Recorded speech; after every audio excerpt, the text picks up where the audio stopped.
So after you've practiced your scales for each of the different chords in the song, now in one area of the neck, now you want to be able to do it everywhere. So just like with your arpeggios, you want to know your scales in all positions of the neck. So a great way to practice this, again, is to use a metronome, because when you have a metronome, it really keeps you on, and it's also really good for your time to work with a metronome.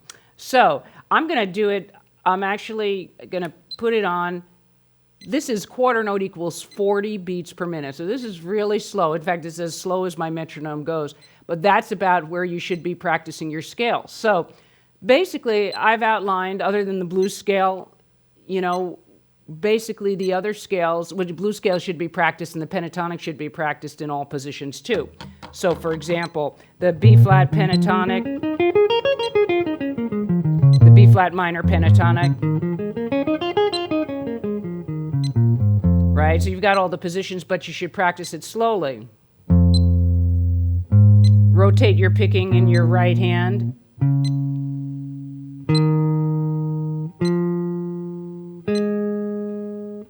And when you get good,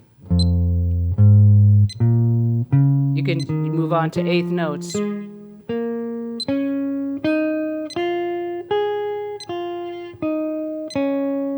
Be sure each note sounds round and that you're getting a nice sound out of it. You go to the next shape.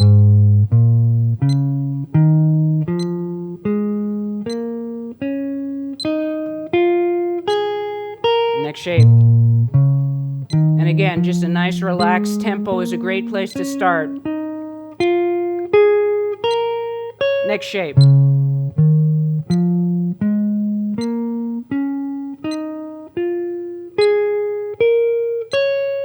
Next shape.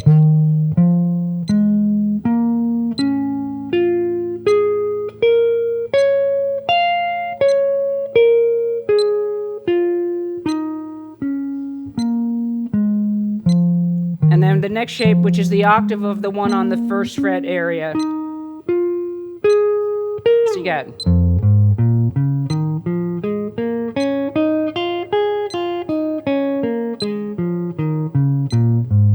Okay, so that's covering the entire neck. That was just with the blues scale. Then, for instance, we have B flat mixolydian, which, remember, mixolydian is a 5-chord.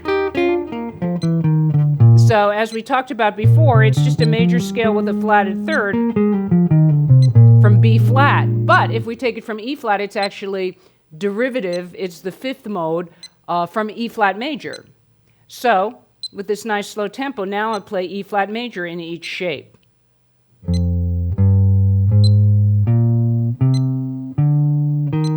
And you can.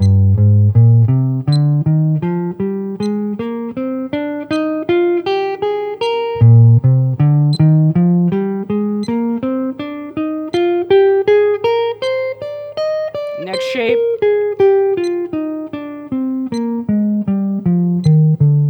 Next shape of E flat major.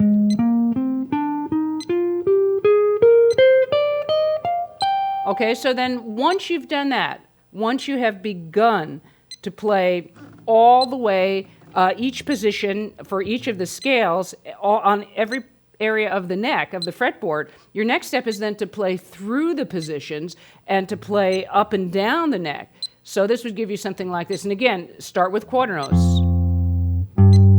Now I'm using my pinky to move up.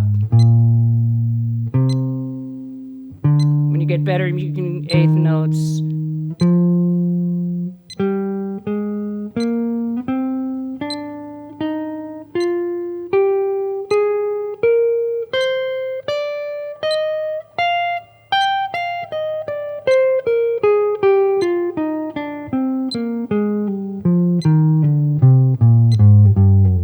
Try different positions.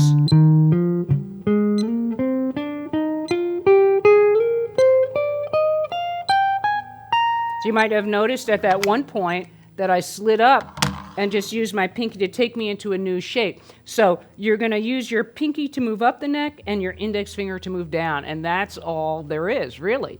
And so you're then going to take that with your other scales. So this was B flat mixolydian or E flat major.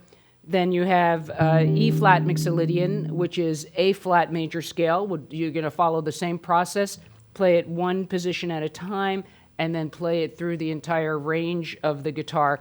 And, having your major scales down in all your keys is basically the ticket to advanced guitar technique. So you just have to be able to play them everywhere. After a while, you could close your eyes. I'd do something like this. You can hear the notes.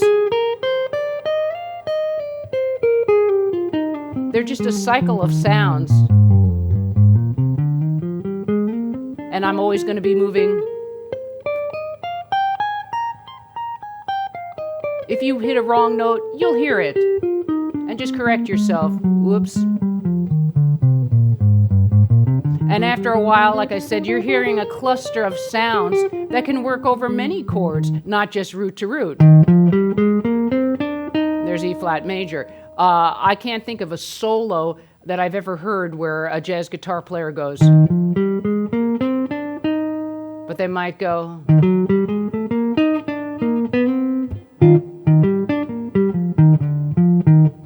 So I'm making phrases from the scale, but you're not actually playing the scale. So in your practicing, just get real loose with it and be able to play from any note on any string anywhere up and down.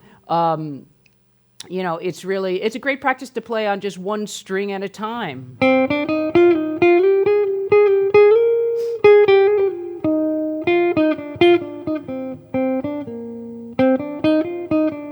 And then two strings. When you're doing that, you can actually just start to create some melodies or some simple phrases, simple ideas. And it's great practice because, like I said, when you're in a real playing situation, you don't know where you're going to be. You don't know if you're going to suddenly find yourself very high or very low. So you've always got to know your scales and your arpeggios everywhere.